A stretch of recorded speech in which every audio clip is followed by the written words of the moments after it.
అయితే ఈ 139వ కీర్తన మనం ధ్యానం చేస్తుంటున్నాం కనుక ప్రియమైనటువంటి దేవుని బిడ్డలారా, ఇక్కడ దేవుని యొక్క గొప్పతనమును గురించి ఈ గ్రంథంలో అనగా ఈ యొక్క కీర్తనల భాగంలో రాయబడి ఉంటున్నది.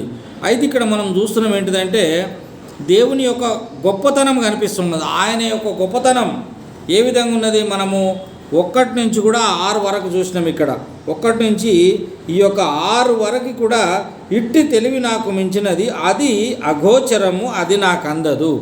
అంటే దేవుని యొక్క గొప్ప కార్యాలు మన ఊహకు అందవు. ఆయన ఏం చేస్తున్నాడు అనేది, ఎలా చేస్తున్నాడు అనేది ఏ మానవుడు కూడా ఊహించలేడు, దానిని గ్రహించలేడు. అలాంటిది దావీదు ఈ యొక్క 139వ కీర్తనలో తెలియజేస్తూ ఉంటున్నాడు. ఆ విధంగానే చూసినట్టు కనుక అయితే ఒకటి ఆయన గొప్పతనం, రెండవదిగా చూస్తే ఆయన సన్నిధి. ఆయన సన్నిధి మనకు దగ్గరగా ఉంటున్నది. ఎలా ఉంటున్నది ఇక్కడ చూసినాం మనం. నీ ఆత్మ యొద్ద నుండి నేను ఎక్కడికి పోదును, నీ సన్నిధి నుండి నేను ఎక్కడికి పారిపోదును. అంటే మనం ఆయన సన్నిధిలో ఉంటూ ఉన్నాం. ఆయన మన దగ్గర ఉంటున్నాడు, మనం ఆయన దగ్గర ఉంటున్నాం. మనం ఆయన దగ్గర నుంచి తప్పించుకొని పోవడానికి వీలు లేదు అని దావీదు గారు జ్ఞాపకం చేస్తూ ఉంటున్నాడు. కనుక మనం ఆయన సన్నిధిలో ఉండేవారమై ఉంటున్నాము అనేది ఇక్కడ మనకు 7 నుంచి 12 వరకు కూడా కనబడుతూ ఉంటున్నది. చీకటి అయినను చీకటి కాకపోవును, రాత్రి పగటి వలె నీకు వెలుగుగా ఉండును, చీకటి వెలుగును నీవు ఏకరీతిగా ఉన్నాయి. అంటే ఆయన యొక్క ఆధీనంలో రాత్రి పగలు మనకున్నది, కానీ ఆయన ఆధీనంలో రాత్రి పగలు లేదు. అవన్నీ కూడా సేమ్ ఆయనకి. ఆయన రాత్రిని కూడా పగటిగా చూడగలడు, పగటిని కూడా పగటిగా చూడగలడు. అది ఆయనకున్నటువంటి గ్రేట్నెస్ లేదా గొప్పతనం అని చెప్పొచ్చు.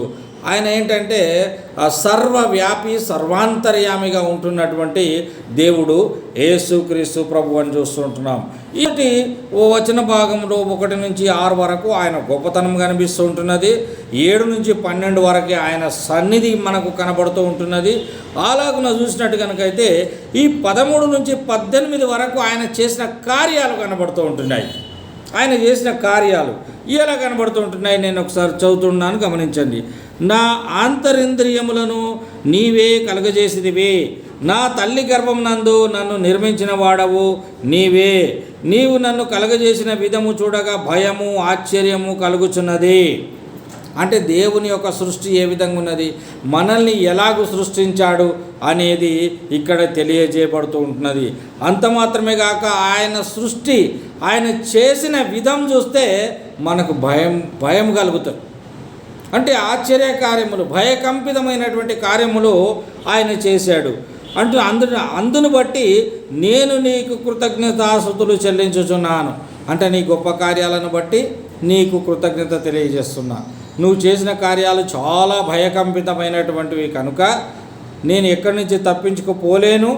ఆకాశం పోయినా నువ్వు ఉన్నావు, పాతాళం పోయినా నువ్వు ఉన్నావు, నిన్ను తప్పించుకొని నేను పోలేను కనుక మరి నన్ను సృష్టించిన వాడవు నీవే కనుక అనే ఈ మాటలు చాలా భయకంపితమైనటువంటివి. కనుకనే ఆయన ఏమంటాడు, నీకు కృతజ్ఞతాస్తుతులు చెల్లిస్తూ ఉంటున్నాను. ఎందుకు? నువ్వు చేసే కార్యాలు అలాంటివి. నీ కార్యములు ఆశ్చర్యకరములు. నీ కార్యాలు ఎట్లున్నాయి? చాలా ఆశ్చర్యకరములు. ఆ సంగతి నాకు బాగా తెలిసి ఉన్నది. నువ్వు ఎంత గొప్ప కార్యాలు చేస్తున్నావో నాకు అన్నీ కూడా తెలుసు అంటే ఆయననే మనకు తెలియజేశాడు. అవి మనం తెలుసుకొని జ్ఞాపకములో ఉంచుకోవాలని దావీదు గారు సెలవిస్తూ ఉంటున్నారు.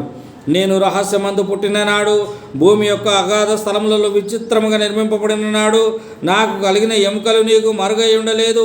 నేను పిండమునై ఉండగా నీ కన్నులు నన్ను చూచను. అంటే నేను తల్లి గర్భంలోనికి రాక మునిపే నువ్వు నన్ను ఎరిగినటువంటి దేవుడు. తల్లి గర్భంలోనికి వచ్చిన తర్వాత కూడా నువ్వు నన్ను ఎరిగినటువంటి దేవుడు. ఎల్లకాలము నువ్వు నన్ను ఎరిగినటువంటి వాడు గనుక నేను నీ సన్నిధిలో ఉండాలి అని దావీదు గారు జ్ఞాపకం చేస్తూ ఉంటున్నారు. అయితే ఇంకొక మనవి కూడా ఆయన ఏం చెప్తాడంటే, నా దినములన్నీ నీ గ్రంథంలో లిఖితములాయను. నేను ఏం చేస్తున్నానో అవన్నీ సమస్తం నీకు తెలిసినటువంటి దేవుడు. అన్నీ నీకు తెలుసు. నేను కూర్చుండుట, పడుకుండుట, లేచుట, నడుచుట అన్నీ నీకు తెలుసు అంటాడు. ఇగో ఇక్కడ మొదటి వచనంలో ఆగంలో ఏమంటాడు? యెహోవా, నీవు నన్ను పరిశోధించి తెలుసుకొని ఉన్నావు. నేను కూర్చుండుట, నేను లేచుట నీకు తెలియను. నా తలంపులు పుట్టక మునిపే నీవు నా మనస్సును గ్రహించుచున్నావు. నా నడకను నా పడకను నీవు పరిశీలన చేసి ఉన్నావు. నా చర్యలు అనగా నా కార్యక్రమాలు, నేనేం చేస్తున్నానో అవన్నీ కూడా నీవు బాగా తెలుసుకుని ఉన్నావు. అంటే దేవుడికి తెలియదంటూ ఏం లేదు. ఆయనకు మనము దాచిపెడతాం కానీ ఆయన ఏది కూడా దాచిపెడతలేడు. అన్నీ మనకు తెలియజేస్తూ ఉంటున్నాడు. అది ఆయన గొప్ప కార్యములు. ఇక్కడ 23 నుంచి 24 వచనాల్లో చూస్తే ఇక్కడ 2 విషయాలు కనపడతాయి. దేవా, నన్ను పరిశోధించి నా హృదయము తెలుసుకొనుము. ఇక్కడ అప్పీల్ అంటే ఒక రిక్వెస్ట్ పెడుతున్నాడు దేవుని దగ్గర. నీకు అన్నీ తెలుసు ప్రభువా, నేను నిన్ను తప్పించుకొని పోలేను. కనుక ఏం చేయాలి? ఇప్పుడు మనం ఆయన దగ్గర ఉండాలి. ఆయన తప్పించుకొని పోలేం కనుక ఆయన చెప్పినట్టు వినాలి. ఆయన చెప్పినట్టు వినాలి కనుక ఆయనకు మనం ఒక రిక్వెస్ట్, మనం ఒక అప్పీల్ పెట్టుకోవాలా. ఏమైనా అప్పీల్ ఉన్నది ఇక్కడ? దేవా, నన్ను పరిశోధించి నా హృదయమును తెలుసుకొనుము. నన్ను పరీక్షించి నా ఆలోచనలు తెలుసుకొనుము. నీకు ఆయాసకరమైన మార్గము నా యందున్నదేమో చూడము. నిత్య మార్గమున నన్ను నడిపించము. అది ఆయన చెప్తుంటున్నాడు. అయ్యా, నీకు ఇష్టకరంగా లేకుండా నేనేమైనా చేస్తున్నానేమో అవి ఒకసారి నువ్వు జ్ఞాపకం చేసుకో. మరి అన్నీ నీ ఆధీనంలో నేను ఉన్నానా లేనా? నేను మనిషిని నీ ఆధీనంలో ఉన్నానా, లేక మనసు ఎక్కడన్నా తిరుగుతూ ఉంటున్నదా? అది ఒకసారి గమనించుకో అని ప్రభు దగ్గర దావీదు గారు జ్ఞాపకం చేస్తూ ఉంటున్నారు. నెంబర్ 1, ఆయన ఏం చేస్తాడు? ఈ యొక్క 139వ కీర్తనలో మొదటి 6 వచనాల వరకు ఆయన యొక్క సృష్టి కనబడుతూ ఉంటున్నది. రెండవది 7-12 వరకు ఆయన యొక్క సన్నిధి కనబడుతూ ఉంటున్నది. అలాగే 13 నుంచి 18 వరకు ఆయన చేసిన సృష్టి కనబడుతూ ఉంటున్నది. అలాగే 23-24లో చూసినట్టు కనుకైతే మనం ఏం చేయాలి అనే విషయం ఇక్కడ కనబడుతూ ఉంటున్నది. కనుక ఈ 4 విషయాలు మనం జ్ఞాపకం చేసుకొని ఈ 4 విషయాలను అనుసరించి మనం ప్రభువుని జ్ఞాపకం చేసుకోవడమే కాకుండా మనం అందరం కలిసి ఆయన్ని ఆరాధించాలి.